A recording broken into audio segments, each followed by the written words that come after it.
Yes, so we are very happy to have Chris Henderson here from University of Arizona, but soon to be at University of Maryland, so transitioning. And he will talk about Nash inequalities and boundary behavior of kinetic equations.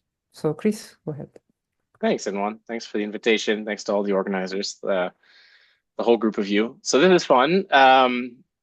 Giving a talk in, I don't know, 3 or 4 different time zones.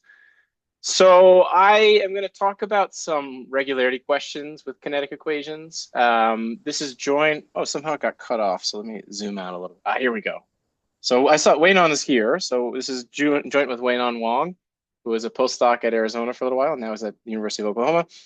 And then at the time, visiting graduate student Giacomo Lucertini, who's finished his PhD recently, and he's actually visiting again. So we're kind of working on some sort of follow-up project a little bit.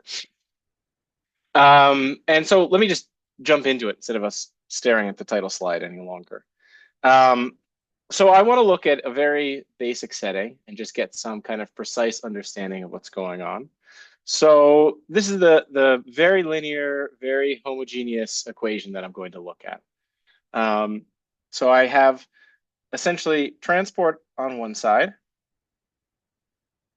Okay, and now I see that my marker got to be huge. So let's make it smaller.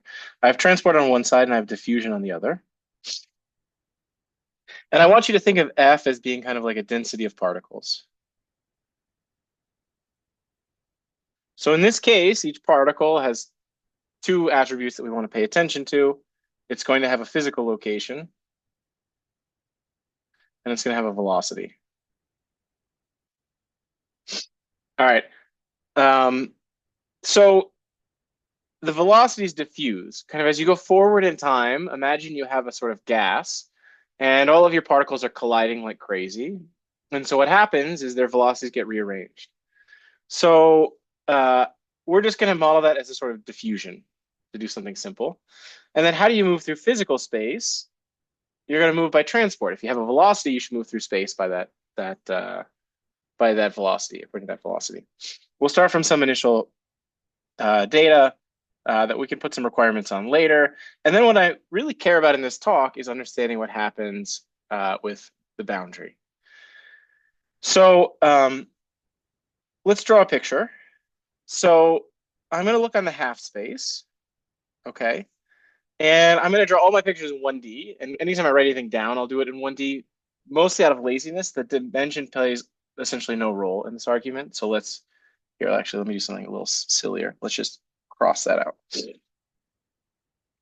So this is our domain. Now, if you have some velocity that's positive, you get transported to the right. If you have some velocity that's negative, you get transported to the left. Which means that the only information coming into your domain is coming from this positive V axis. So that's the only place that you can assign boundary conditions. Down here, things just kind of transport away and out of your domain.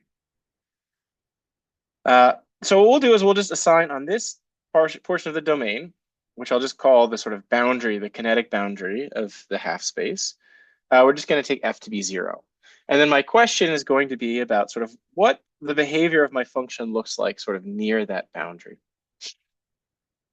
To pull back a second, why might you care about equations like this? So I've kind of talked to you about densities of a gas.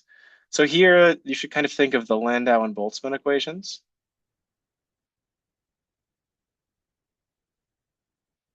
Okay, and this is a good model problem for those. Those are much more nonlinear and non-local. The Boltzmann equation in particular is very non-local. It's almost like having a non-local coefficient in front of a non-local operator like the fractional Laplacian. But you can also see it from a probabilistic point of view, which is integrated Brownian motion. So let's take our velocity to be doing a Brownian motion in time, right, which is natural given that we have a diffusion up here. And then our transport, or sorry, our physical space, our physical location should be transported by the velocity. So if you think of Feynman cats, you usually sort of go backwards in time. So what I'm going to do is I'm just going to take a negative velocity. instead of taking a positive velocity to do that sort of time reversal. Okay. And then if you have those and you take your kind of first exit time, okay, and if you think about what's happening with that first exit time, so you start some random process here, it sort of does a Brownian motion up and down, and it goes backwards, it gets transported backwards in time. So down here, it's getting transported to the right, and then once it gets to a positive velocity, it gets transported to the left. So the only way it can leave the domain is through this portion of the boundary. And so if we're setting f to be 0 there, then what we want to do is we want to sort of kill the particle when it hits the domain. So then if you're happy with Feynman Katz, then you can just write f as your initial data evaluated at the location of your particle, as long as your particle hasn't hit the domain yet, hasn't hit the boundary. Okay. And sort of throughout the talk, I'm going to kind of use this as some good intuition for sort of why certain things are going on. So your Okay. boundary, this is a one-dimensional setting where the boundary is x equals 0? Is that... Yeah, so here, if you like, the kinetic boundary is going to be x equals 0 and v is positive. If you do it in d dimensions, you just choose, the simplest case is like x1 equals 0, and then I don't care about x2, x3, Right. x4, etc. Okay. Okay. You can maybe I'll say some words at the end about like what happens when you add some curvature to the boundary or something like that. And it plays a role, especially sort of the convexity of the boundary. But for today, I want to sort of look at a very simple setting so I can say something very precise and exact. Other people have kind of looked at very general settings and said things that are much less precise. Thank you. But yeah, thanks for the question. Okay, so I want to understand the behavior near the boundary. And why should I expect that this is something that's somewhat complicated? So it has to do with the grazing set. So imagine for a second, we have our domain down here. We have our boundary here, and I'm just drawing physical space, just X space. So if my two particles have the same velocity and are very close in position, let's see what happens as they go forward. So this particle is going to come, it's going to just barely hit the boundary and it's going to get killed. The pink particle is going to come with the same velocity, it's going to miss the boundary and go off for all eternity, happy as can be. All right, so I'm ignoring collisions here, I'm ignoring the diffusion. And so you see that even though these two things are very close, they will have incredibly different long time outcomes, which will change the sort of value that you're seeing here. So you should expect that there might be some regularity issues when you're very close to sort of the grazing set, which is when your velocity is pointing in such a way that you just barely hit the kinetic boundary. Okay. So in our picture, that's going to be the grazing set is going to be right there. So today, the grazing set is going to be x equals 0, v equals 0. In general, right, if you have an x on the boundary of your domain, then the grazing set is going to be exactly when theta of x dotted with v is equal to 0. Okay. And so kind of all problems are going to happen near the grazing set. So what's known already? So one thing you can talk about are interior estimates. There's a huge number of papers here. So interior estimates, I think of things like De Giorgi estimates in the interior or Schauder estimates in the interior. So there's really sort of too much to list, but Weinan is here. And so I should say that Weinan and I have a paper on this. And Hongji is also here. He has a paper on it as well. These are both Schauder estimates, kind of with not requiring much time regularity of your coefficients. But roughly what you should think of is as long as you're away from the boundary, if you have sort of coefficients that are ck plus alpha in the appropriate sense, then your solution is going to be ck plus 2 plus alpha. Okay. Now it's not really ck plus 2 plus alpha as you're thinking. Think about for parabolic equations, right? If you look at shadow estimates for that, two derivatives in space counts for sort of one derivative in time. So when we say this, we're really talking about like our velocity variable has this regularity. Our time variable has essentially this regularity divided by 2. And because the space variable scales the worst, it gets this regularity divided by 3. But we'll just kind of ignore that today. I'll just sweep it under the rug. It's a technical, it's both necessary and also makes things difficult, but it's not important to this talk. Okay. So that's in the interior, and then you can go up to the boundary. The boundary estimates that I know involving collisions. There's also more work by lots of people in kinetic theory, sort of without collisions.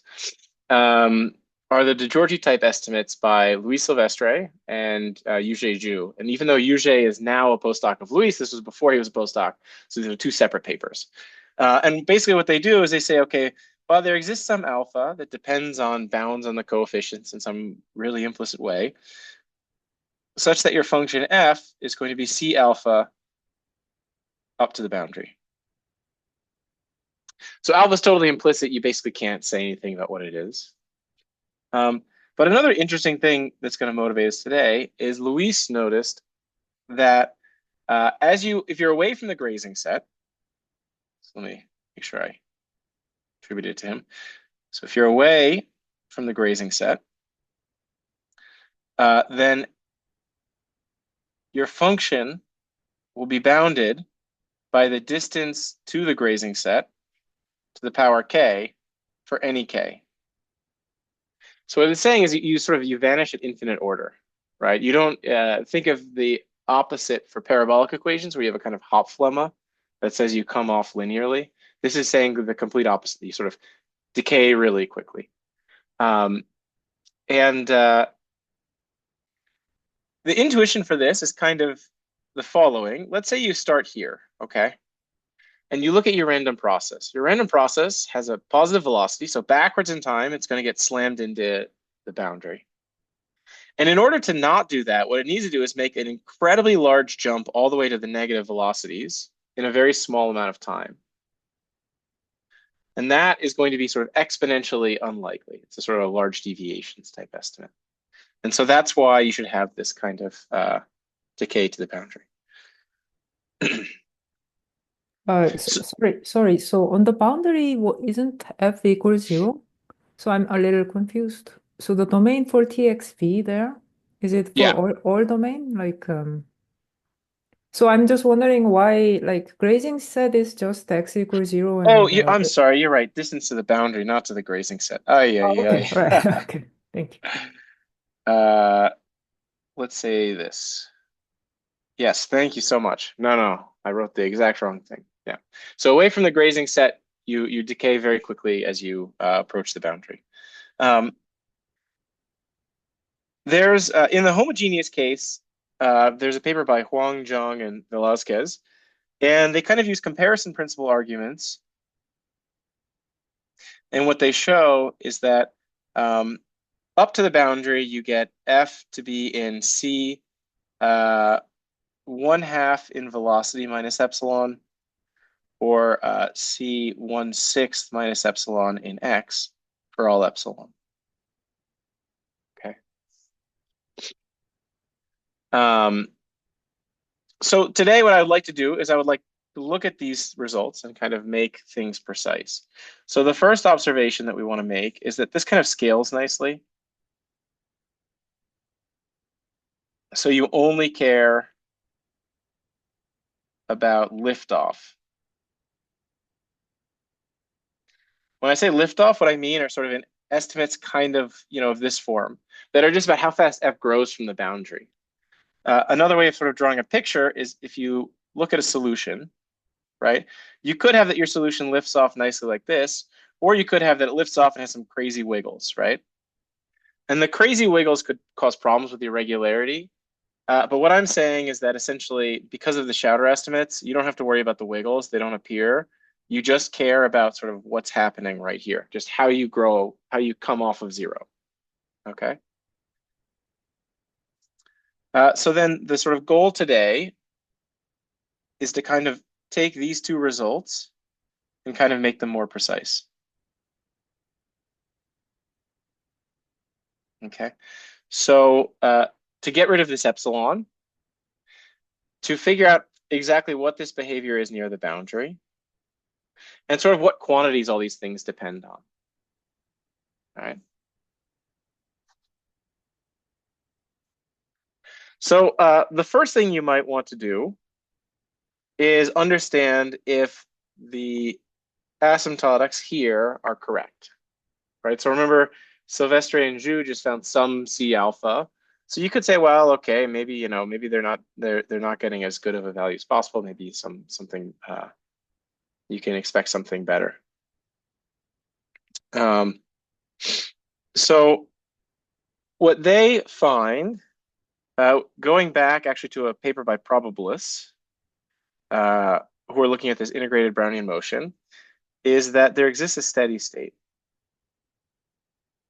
Okay, phi, which has the following form.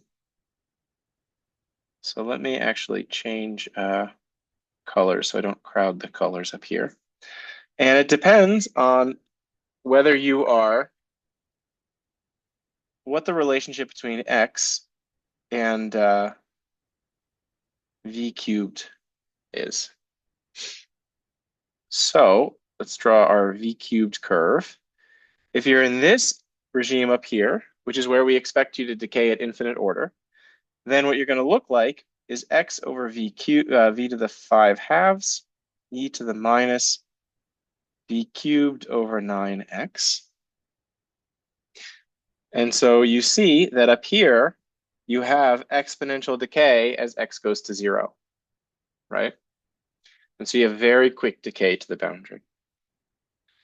If x is bigger than v cubed, so that's this middle region, then you get something that just looks like x to the 1/6.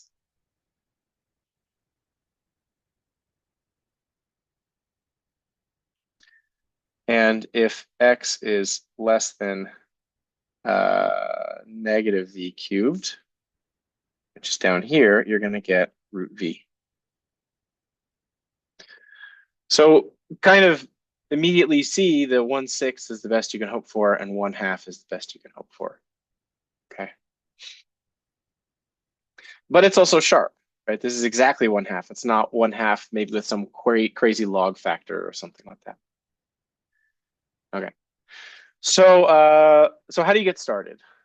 So for me, I have a total inability to solve any problem where I can't just like find some incredibly simple PDE and solve it for that. So let's start today and just look at the heat equation. Yeah, I understand.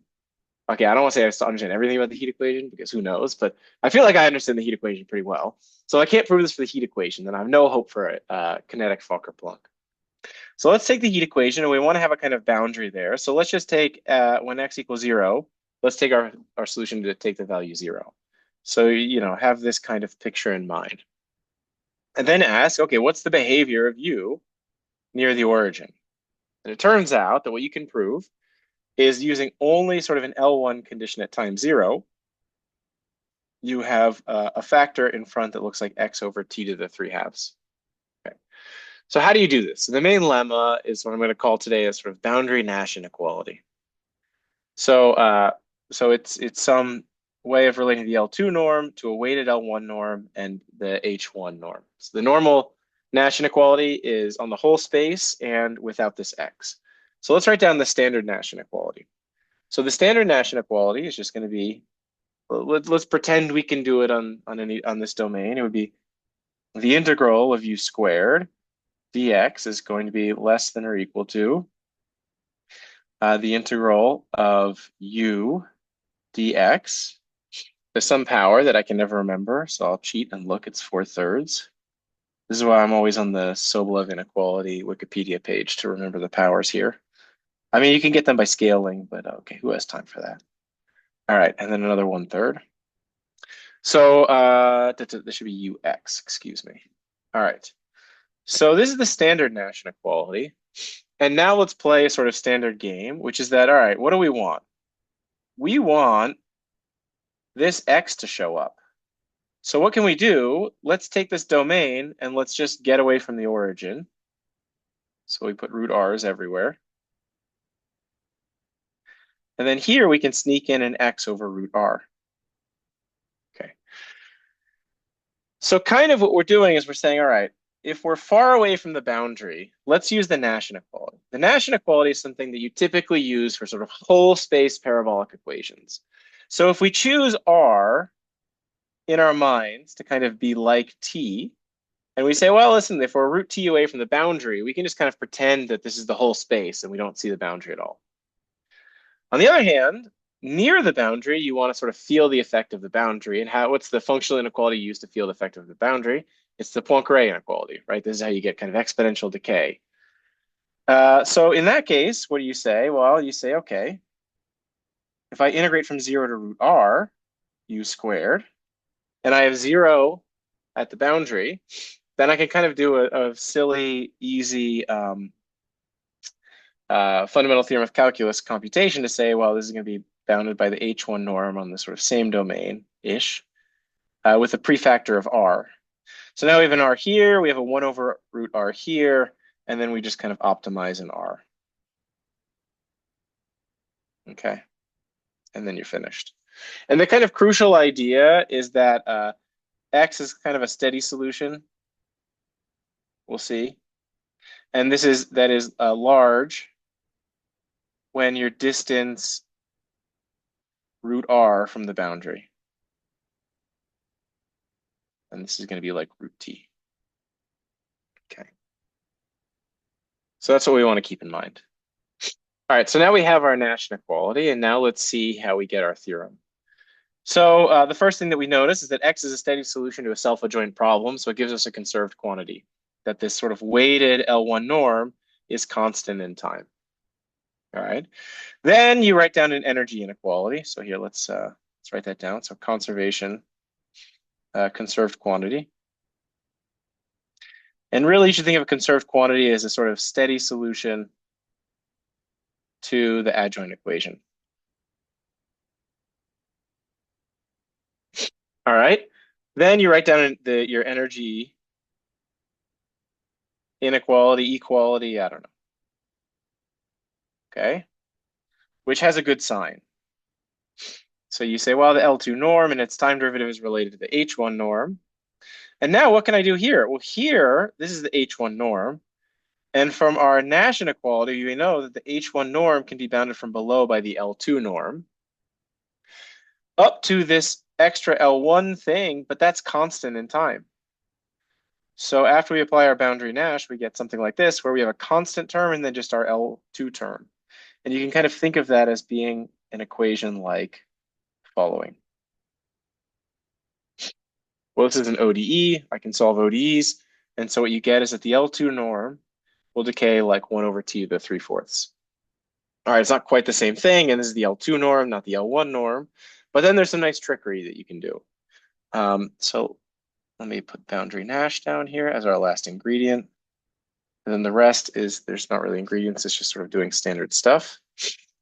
So the above tells you that your solution operator, when you think of it as an operator from weighted L1 to L2, has an estimate, which is right here. And that tells you that its adjoint has an estimate from L2 to the dual of L1x, which is going to be L infinity 1 over x. And it's got the same bound. But now what is the adjoint? Well, because of the structure of the equation, this is also going to be the solution operator to the same equation, just with different initial data. So then what you can do is you say, well, u at time t is really just using sort of semi-group ideas, is just I solve it with weighted L1 initial data for time t over 2. That gives me something in L2. Then I solve it again as L2 initial data and gives me something in L infinity 1 over x. And so if I put this together, I get one estimate from here, one estimate from here. and I'm going to get u in L infinity 1 over x, which is exactly this. It's going to be bounded from above by 1 over t to the 3/4, 1 over t to the 3/4, x u naught. And then I ran out of space, L1. So I see precisely what my behavior is. All right, so now let's just try to do the same thing for kinetic Fokker-Planck and see what we can do. All right, so the first thing we'd like to do is see if we have a kind of energy equality. This is the easiest thing because what do? You just multiply by f, you integrate by parts. It's always the same, right? So you do this, you get Laplacian Vf minus v dot grad xf times f. This is on the half space. The first integration by parts is easy. You get exactly what you expect, which is the gradient squared. The second integration by parts, well, you think of this as being like transport applied to f squared up to a 1/2. Oh yeah. And now, when you integrate by parts the grad x onto the v, you of course get 0 because the gradient in x of v is 0. The issue is that you pick up a boundary term. So you do pick up a term that looks like 1/2 integral v f squared x equals 0 and v dv. And this is going to be from negative infinity to infinity. And now what you see, which helps, is that this is going to be negative, okay? Because it's negative if v is negative, obviously, and it's equal to 0 if v is not greater than or equal to 0 because of our boundary conditions. So we're pretty happy, right? We've got terms that have a good sign. Our L2 norm is going to decay. A thing to keep in mind is that this term, for a long time, we were working on this. We didn't know what to do with it, and generally we don't like, in PDE, we don't like boundary things, and so we just chucked it out as a negative term. But as you'll see in a few slides, you basically can't ignore it. It's important to what's going on. Okay.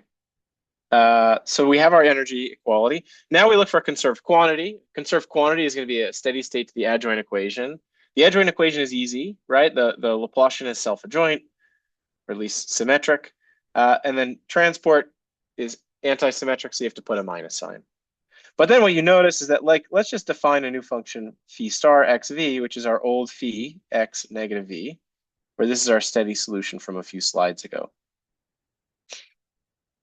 And so all we do is just we kind of reflect it over the x-axis, and we have a new steady solution. So now we're happy. We have ingredient 1, we have ingredient 2, we look at ingredient 3, and we say, okay, if that were true,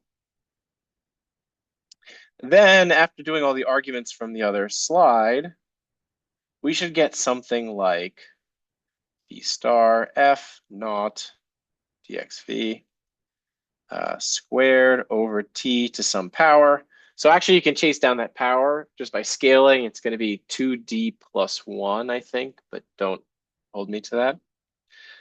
And now let's look at this. So let's say that f naught is sort of supported where x is much, much bigger than vt. V is negative, but x is sort of much, much smaller than v cubed.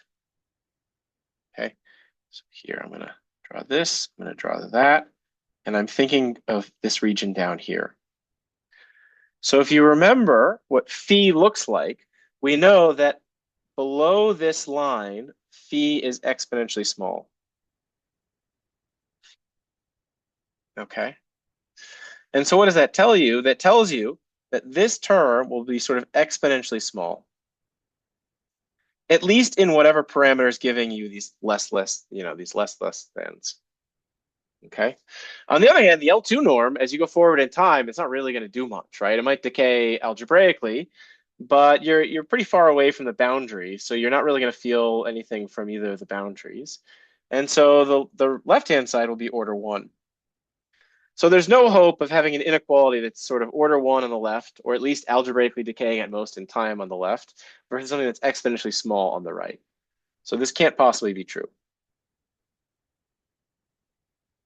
Okay, so you do that, you put a sad face.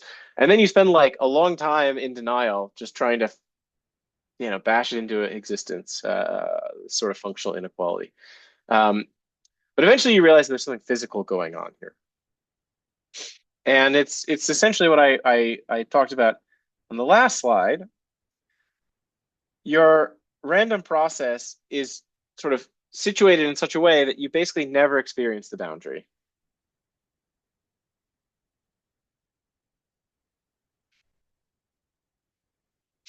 On the other hand, the steady solution, the adjoint, right, is like e to the minus v cubed over 9x. And okay, if there's some algebraic factor, I guess I should write v to the 5/2 absolute. But this thing, why is it so small? It's small because of the boundary. So now I'm going to say something that I'm not like totally confident in, which is I feel like I don't have a perfect understanding of this. But somehow F is feeling the boundary effects. Sorry, F is not feeling the boundary effects because it's not close enough by transport to that and is really far away by diffusion to the top. Phi is feeling the boundary effects. And the reason that it's feeling the boundary effects has to really to do with the scaling, the fact that x and v cubed are kind of matched up. And that leaves this sort of like weird gap where because you don't have a sort of infinite time horizon of the steady state, you have this mismatch where your Cauchy problem feels the boundary, doesn't feel the boundary, but your steady solution does feel the boundary. And so somehow what you have to do is sort of figure out what's happening here, quantify it, and then sort of use that to sort of change what you're expecting instead of just a standard sort of boundary Nash that you might expect. Okay. So let's look at this region and let's think about what particles can do. So if you start your random process in here, or if you look at your particles here and you sort of go forward, well, two things can happen. They can diffuse by velocity out, or they can sort of transport to the left out. Okay. And so what you have is that this transport to the left is going to kind of give us a sort of good sign that we'll see more explicitly in a second. On the other hand, if they leave through this boundary up here, then there we have a good lower bound on our steady solution. And if you remember our 1D heat equation boundary Nash, having a sort of lower bound away from, where we want to apply the Nash inequality is kind of good. So let's say this pairs well with Nash. So as a result, what you can do is you can say, okay, give me your favorite n time t. And I'm going to construct a kind of solution to the adjoint equation that I'm going to use to have a kind of semi-conserved quantity, or a quantity that's going to be kind of small-ish, right? And what that looks like is it's going to be kind of 1 in the interior. It'll be 0 kind of if you're far away. And then as you go to the left of it, it's going to decay very quickly, okay, exponentially fast. But instead of having a v cubed here, it has a tv, and this is the sort of finite speed of propagation of kinetic equations of transport. And that this function, the important thing that it does is that when you plug it into the adjoint equation,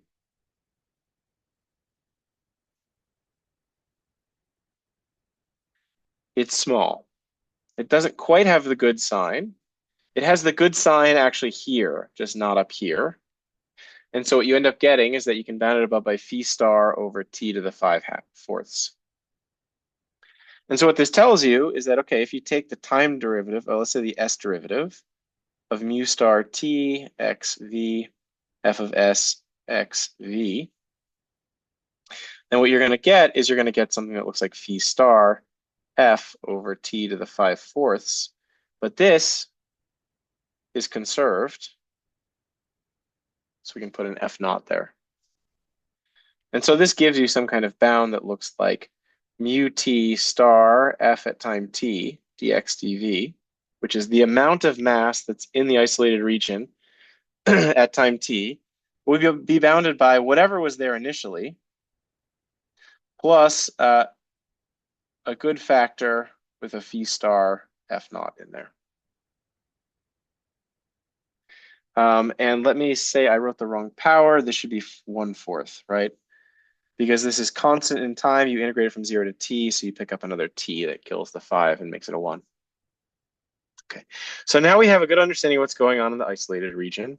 And now let's see what we can do with all the rest.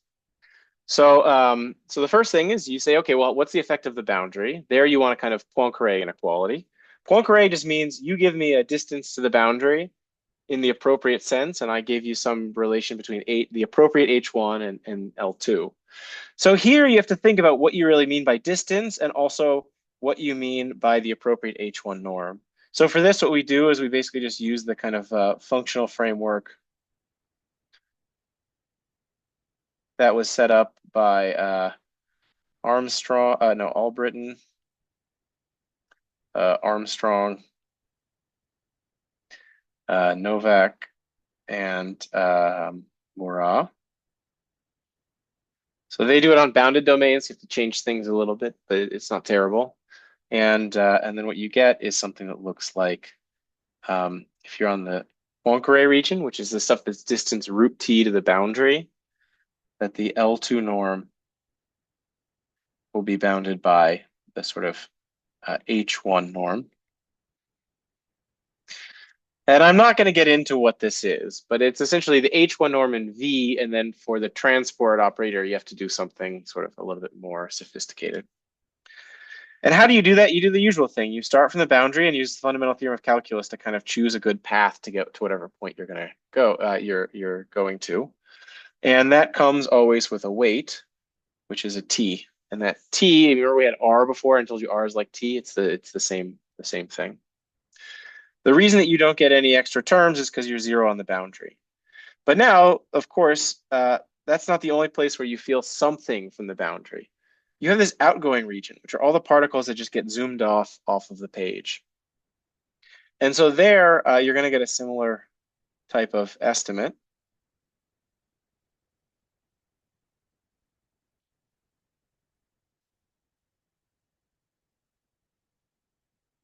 Except that it comes with a boundary term, because you basically get to count all the particles that leave your domain and watch as they go away.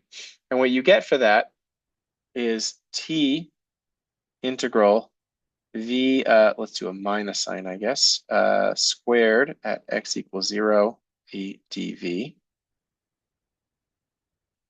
Okay. But remember, in our energy equality, these were the kind of terms that came up. Okay. We got a gradient in v, and then we got a sort of boundary term. So what we're going to do is we're going to kind of use these to get lower bounds.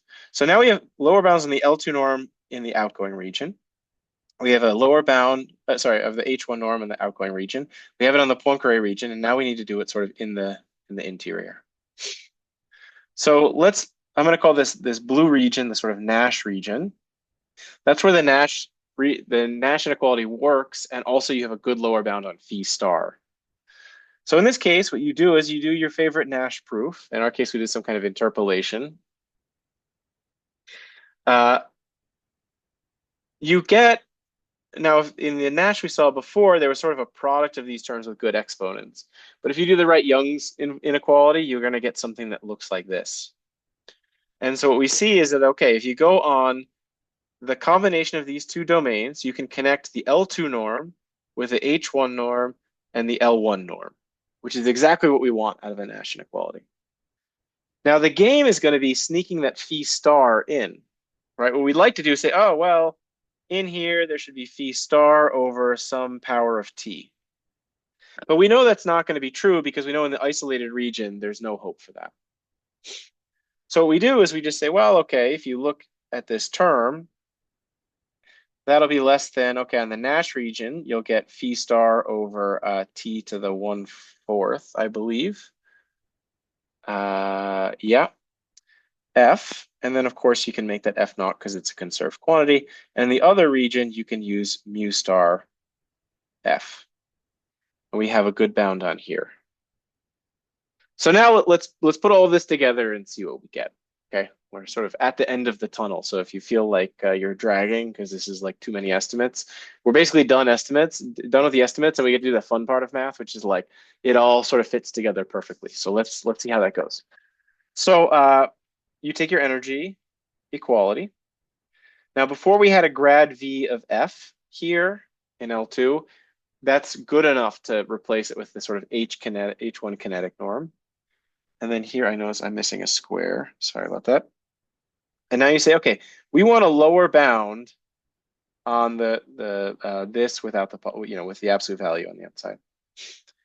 Well, this and this look exactly like what we're seeing in all of these terms. We have H1 kinetic here. We have H1 kinetic here. We have H1 kinetic here. I switched the eraser. We have a boundary term here. So we can use all of those terms.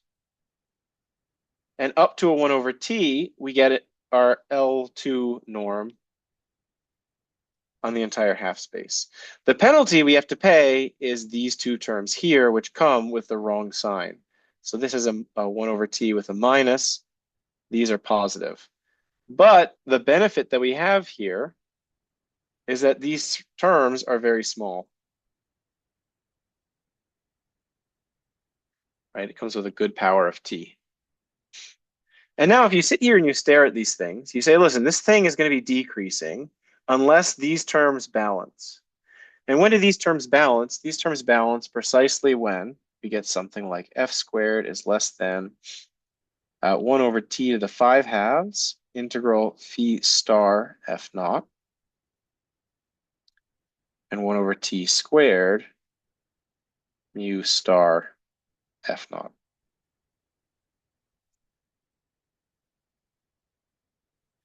And this is now this is like what we thought we might get for a boundary Nash inequality. This is what we actually get. And this is the term that saves that sort of exponential lower bound that we were worried about before. So then at this point, you have to do the same sort of trick. You have the solution operator for your equation from L1 to L2, essentially. You look at its adjoint. It's a bit annoying to compute because now you have another, these weird functions that come in. But you can do it. You have to kind of look at the adjoint equation. You get the same estimate. And then for the adjoint of the adjoint equation, which is the original equation, then you have the estimate. You put it all together, and you get this theorem here, which I find a little hard to read initially. So I'll walk you through it. Okay. If you ignore all the mu terms, this looks great. Because what we see is now the boundary behavior is exactly determined by that steady solution. So if you can say the steady solution is regular, then f is regular. If you can say the steady solution decays faster than any polynomial, then f decays faster than a polynomial. However, it comes with these extra terms. So the kind of nicest case is, let's say we look at sort of long time behavior. So we just say, okay, take f, which is kind of compactly supported. And so, below some line, we say f is 0. But then in that case, if we wait long enough, then what we'll see is that mu star t f naught will be equal to 0, which will tell me that I can ignore this term. So that's quite nice. And then in this case, you say, well, okay, what happens if we look at, again, we're looking at long times, we're looking at v, which is kind of, or t, which is reasonably large. We say, well, okay, if we ignore that one term, we have phi plus t to the 1/4 mu t over t to the blah, blah, blah. You say, if we look at a very large time, this thing is going to be supported. Let's choose a color and draw it up there, I guess. I'm out of colors. I don't know, gray. Mu t is going to be supported only up here. So if we look down here, then what we see is that this is going to be 0. And so we get phi over t to the d, 2d plus 1/2, which is sort of exactly like the heat equation. And in particular, this gives c1/2 in v and c1/6 in x. And it gives exponential decay up to the boundary.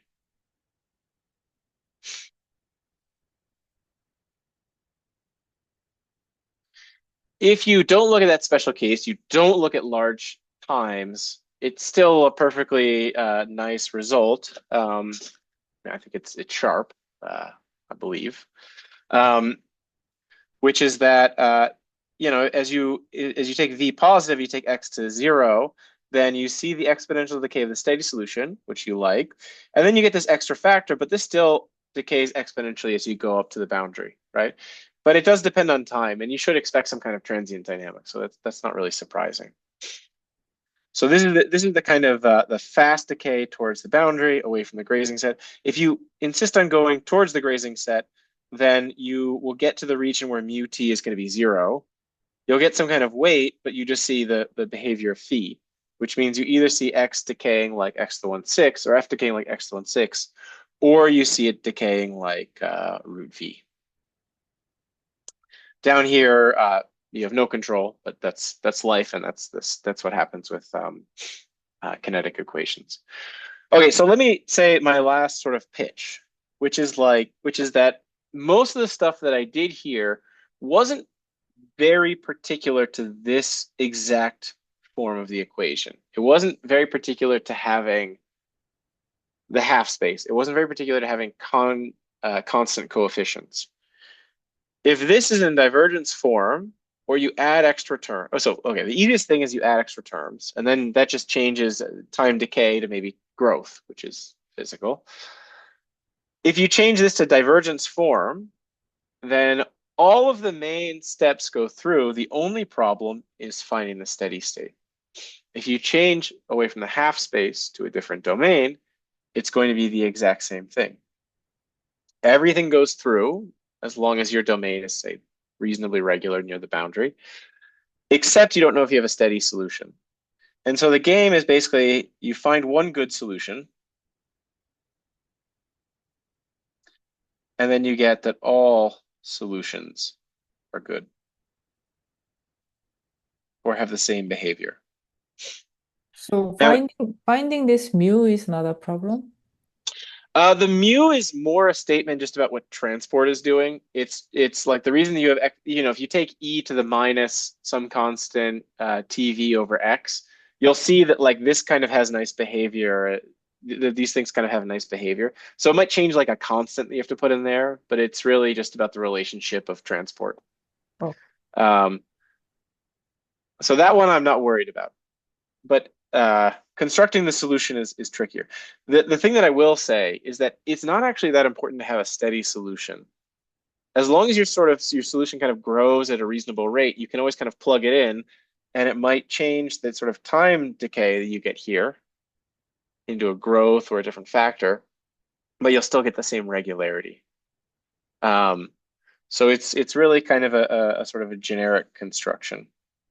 Now the problem is that I'm not very good at creating constructing steady solutions. I don't know. There's probably people better at functional analysis than me, but I've kind of stared. I thought we were going to like easily just be able to sort of like do some changes of variables and get some other equations, but it wasn't that simple. Okay, so that's where I'm going to stop. So thanks very much for your attention. Thank you, Chris. That was nice No talk. problem. Very nice talk. Thank you. I don't know. Any questions? Yeah, in one, you've been busy. You've already asked your questions. Okay. You're off the hook. I'll be quiet. No, I'm not saying you should be quiet. I'm saying you don't have to feel maybe pressure. Yeah, okay. Yeah. Your cat is really a fan of Nash Right, so I inequalities, should think. just maybe okay.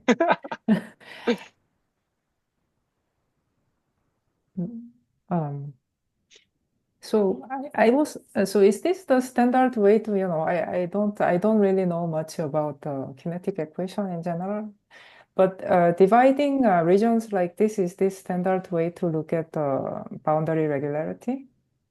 I think that people, okay, so I think that people, Hongji might know more than me. So he should correct me if I'm wrong.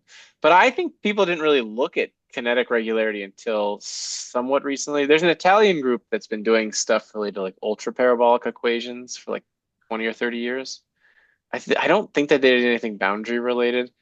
The non-collision people, sort of the cutoff boltzmann, have lots of papers, but there's no smoothing in V, and so they have all sorts of great estimates, but it's a different thing. It's just transport and the boundary.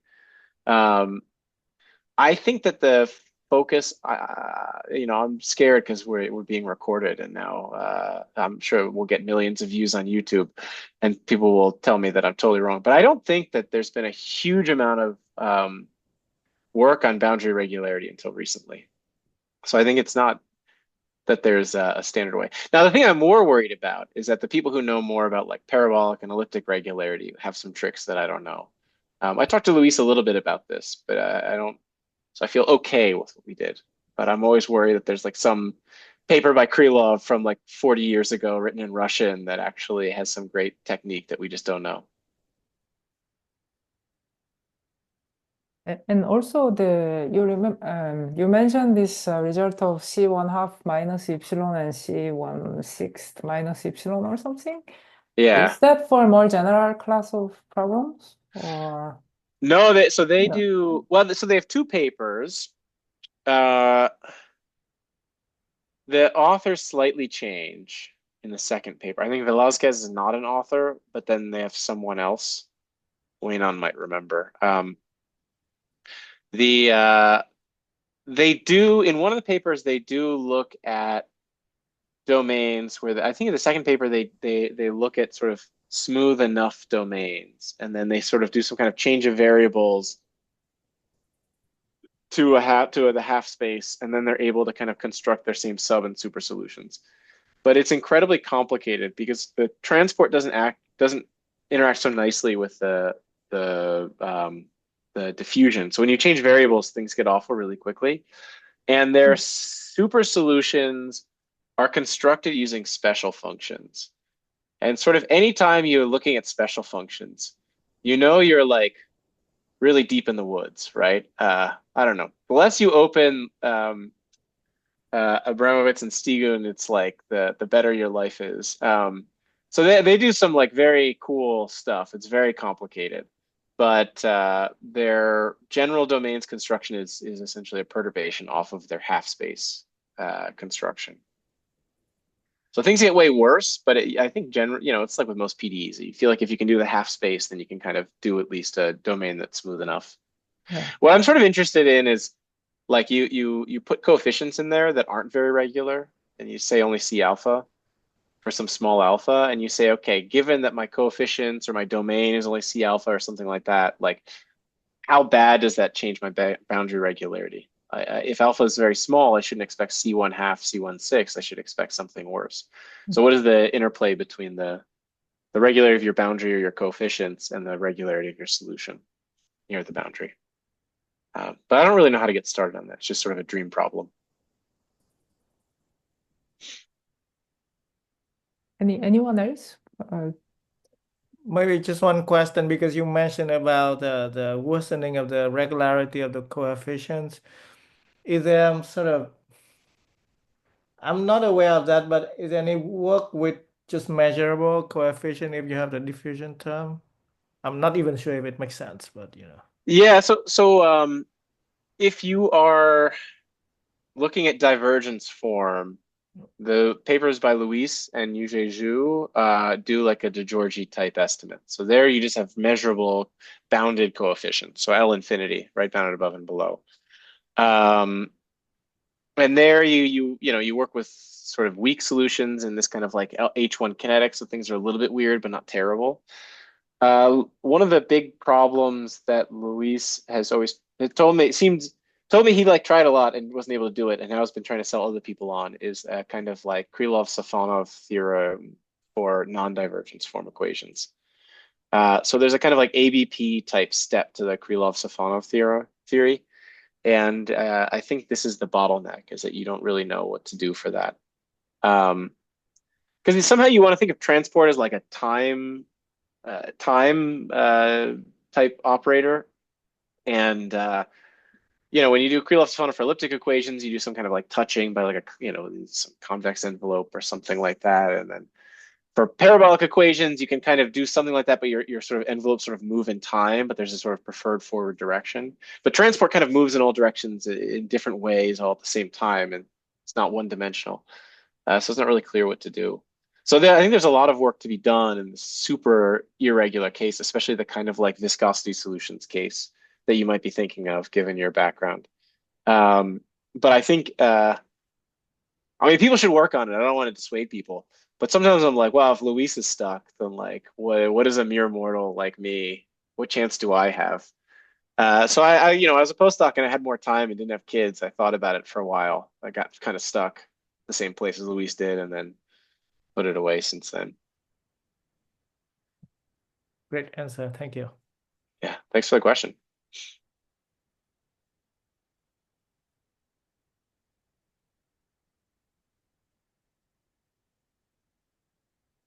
Well, okay, maybe if no more questions, we should. Did we already thank Chris? I don't remember. But thank you, Chris. Thank you. Thanks. Yeah, I appreciate it. Thanks for inviting me. Yeah.